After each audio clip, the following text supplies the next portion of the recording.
But this one, in my experience, is helpful no matter what genre you're writing in. Remember, we want our characters to change from the beginning of the novel to the end of the novel. So for this exercise, take a look at your plot through all three lenses.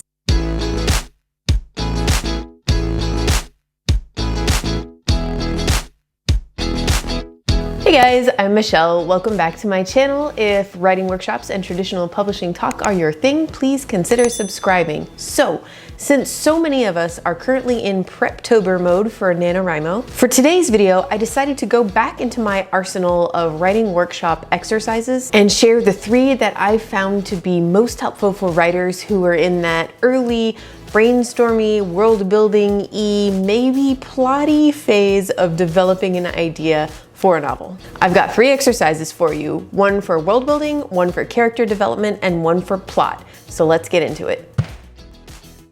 It's really hard to come up with a good world building exercise in a workshop where everyone is writing in different genres. A ton of really great world building exercises really just work best for fantasy or sci-fi, not so much for contemporary or even historical. But this one, in my experience, is helpful no matter what genre you're writing in. Choose a setting in your novel that you want to work on developing. It could be a room, a building, a town, a country, a kingdom, a planet, your choice. You're going to do 3 minutes of free writing, and you're going to break it up into 3 1-minute chunks. And when I say free write, I mean your fingers don't stop typing or your hand doesn't stop writing until that timer goes off. For the first minute, describe this place from the point of view of someone who lives there, is familiar with it, and is accustomed to it.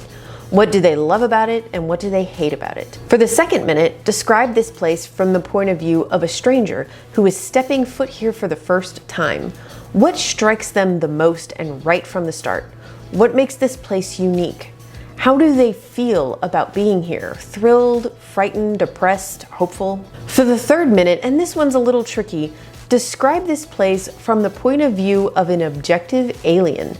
They are not in this place, they are watching this place, observing this place, but not experiencing it. If you do all three of these in just 3 minutes, you're gonna have a ton of really cool different details about your setting. The problem I've had with trying to really develop a main character before I start writing the novel is that frankly there are just things I am not going to know about them until I throw them into the conflict and see how they react. And in past videos I have talked about my dislike of character sheets prior to drafting. They are very helpful for organization later in the process, because a well-developed character is more than just a collection of quirks and physical descriptions and traits. If you've watched any of my character development videos before, you've probably heard me talk about character postulates. So I'm not going to get into that too much here, but I will link those videos below because they have more exercises for you, and I've also got a free 30-minute writing course on creating dynamic characters that gets into postulates, also linked below if you want to check that out. Instead, today I thought we would try a fun exercise on character identities. When a character in a novel feels two-dimensional, that's often because only one identity is defining them. And that's not real. We all, as humans, have multiple identities. I am a writer, I am a teacher, I am a woman, etc., etc. So let's start there. For the first step of this exercise, make a list of all of your protagonists' identities, as many as you can think of. Now, once you're done, rank them from first to last in the order of how important they are to the protagonist at the beginning of your story. Then take a really hard look at the top 2 or 3 identities on that list. Write a little bit about how you can challenge those identities throughout the course of the novel. Will this list be a different order at the end of the novel? Will another identity rise to the top, or maybe will the one at the top get bumped a little lower or even be shattered completely? Remember, we want our characters to change from the beginning of the novel to the end of the novel, and when you do this ranking the identities thing, you often find really great ways to help your characters change. Hopefully you're getting some ideas right now just thinking about this, but I promise if you actually get out a pen and paper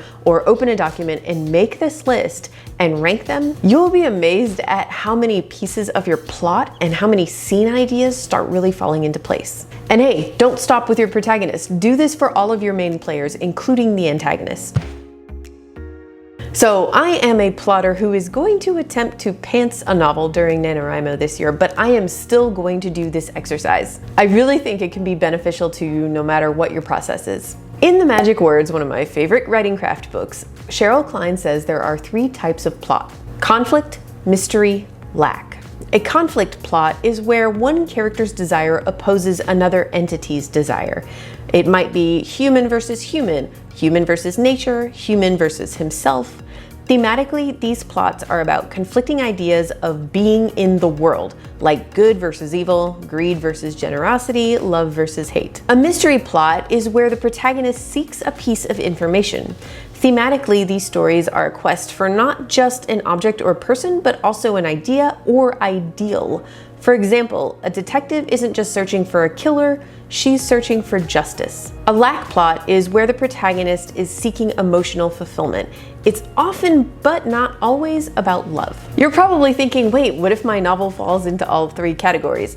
It probably does. Most books combine at least 2, if not all 3 of these types of plots. So what's the point of categorizing them? I think it's because often we get caught up seeing our story through the lens of just one of these types of plots. We're only focused on the conflict or the mystery or the lack. So for this exercise, take a look at your plot through all 3 lenses. For conflict, what or who is your protagonist up against? What is your X versus Y? And you might have more than one. And what are the goals and core principles for each side? For mystery, who or what is your protagonist looking for and why?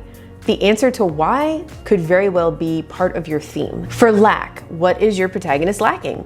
Emotionally, does she realize that she's lacking this? And is she going to find it? She might not, and that's okay. That's it. If you're looking for more writing workshop exercises like this to help you prepare for Nanowrimo or for just whatever you're working on right now, then check out my writing workshops playlist. If you found this video helpful, I would appreciate it if you hit that like button. And I hope your Preptober is going great. I will see you guys Friday with another vlog, and until then, keep writing.